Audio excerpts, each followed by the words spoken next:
Apa itu ilmu pengetahuan? Kata ilmu berasal dari bahasa Arab, yaitu alima, yang berarti pengetahuan.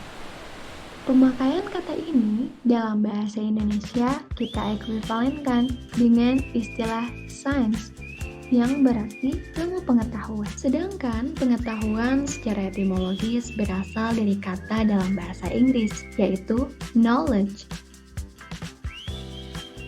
Dalam Kamus Filsafat dijelaskan bahwa pengetahuan adalah suatu proses kehidupan yang diketahui secara langsung dari kesadarannya sendiri.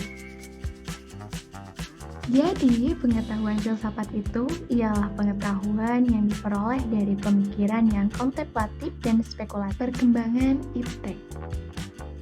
Pada zaman pra-Yunani kuno, pada masa ini manusia masih menggunakan batu sebagai peralatan.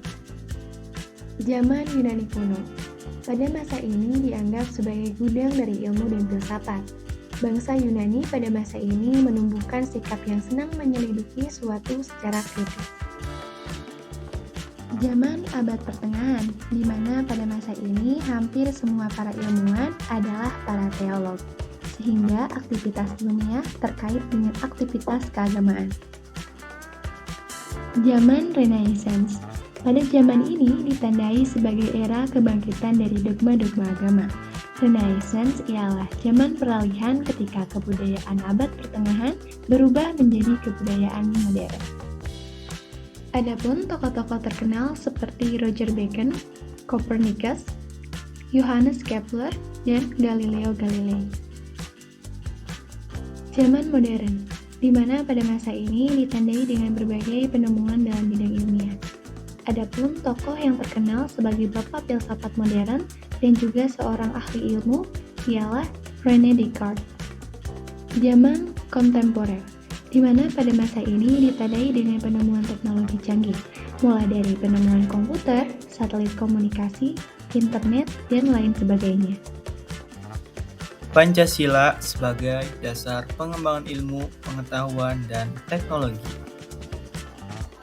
Fenomena pertama, iptek diintegrasikan dengan nilai budaya dan agama. Ini penting agar keragaman di Indonesia menjadi kekayaan, bukan pemicu konflik. Diperlukan sikap inklusif, toleran, dan komunikasi terbuka dalam kehidupan masyarakat. Fenomena kedua, memisahkan iptek dari budaya dan agama agar objektivitas ilmiah tidak terganggu, tetapi bisa mengabaikan nilai-nilai kemanusiaan. Fenomena ketiga, memadukan iptek dengan nilai budaya dan agama adalah cara yang lebih baik dan realistis untuk diterapkan dalam pengembangan iptek di Indonesia. Jika iptek berkembang tanpa nilai, maka bisa menjadi bahaya bagi manusia. Pancasila sebagai panduan iptek. Pancasila sebagai ideologi negara merupakan kristalisasi nilai-nilai budaya dan agama dari bangsa Indonesia. Pancasila adalah gabungan nilai budaya dan agama yang sudah lama dihidup di masyarakat Indonesia. Nilai-nilai Pancasila dalam iptek. Yang pertama, ada nilai ketuhanan sebagai dasar pengembangan ilmu. Sila pertama, ketuhanan yang Maha Esa. Sila ini memberikan dasar bahwa iptek tidak hanya memikirkan apa yang ditemukan, apa yang dibuktikan dan yang diciptakan, tetapi juga harus dipertimbangkan maksud dan akibatnya. Apakah merugikan manusia dan masyarakat serta alam sekitarnya? Yang kedua, ada nilai kemanusiaan sebagai dasar pengembangan ilmu. Sila kedua, kemanusiaan yang adil dan beradab. Sila ini memberikan dasar-dasar moralis bahwa manusia dalam mengembangkan iptek harus dilakukan dengan cara yang adil, beradab, dan untuk kesejahteraan manusia, bukan untuk keserakahan atau kesombongan. Yang ketiga, ada nilai persatuan sebagai dasar pengembangan ilmu. Sila ketiga, Persatuan Indonesia. Sila ini mendasari bahwa iptek hendaknya dapat menunjukkan nasionalisme, rasa kebesaran bangsa, serta rasa keluruhan bangsa sebagai bagian dari umat manusia di dunia. Yang keempat, ada nilai kerakyatan sebagai dasar pengembangan ilmu. Sila keempat, kerakyatan yang dipimpin oleh hikmat, kebijaksanaan dalam permusyawaratan perwakilan. Sila ini mendasari bahwa pengembangan iptek itu haruslah bersifat demokratis. Artinya, ilmuwan memiliki kebebasan untuk mengembangkan iptek, namun ilmuwan juga harus menghormati dan menghargai kebebasan orang lain, serta memiliki sikap yang terbuka untuk dikritik, dikaji ulang, maupun dibandingkan dengan penemuan dari teori lainnya. Yang kelima, ada nilai keadilan sebagai dasar pengembangan ilmu. Sila kelima, keadilan sosial bagi seluruh rakyat Indonesia. Sila ini sebagai dasar dalam pengembangan iptek dalam menjaga keseimbangan keadilan dalam kehidupan kemanusiaan, yaitu keseimbangan keadilan dalam hubungannya dengan dirinya sendiri dan manusia dengan Tuhannya, serta antara manusia dengan manusia lain, manusia dengan masyarakat bangsa dan negara, serta manusia dengan alam lingkungannya. Esensi kedudukan Pancasila sebagai dasar pengembangan iptek. Pengaruh eksternal seperti faktor politis, ideologis, agama, budaya, dan tekanan masyarakat lainnya agar otonominya tetap terjaga. Kebebasan ini mendukung kreativitas, inovasi, dan penemuan pengaruh eksternal. Yang B.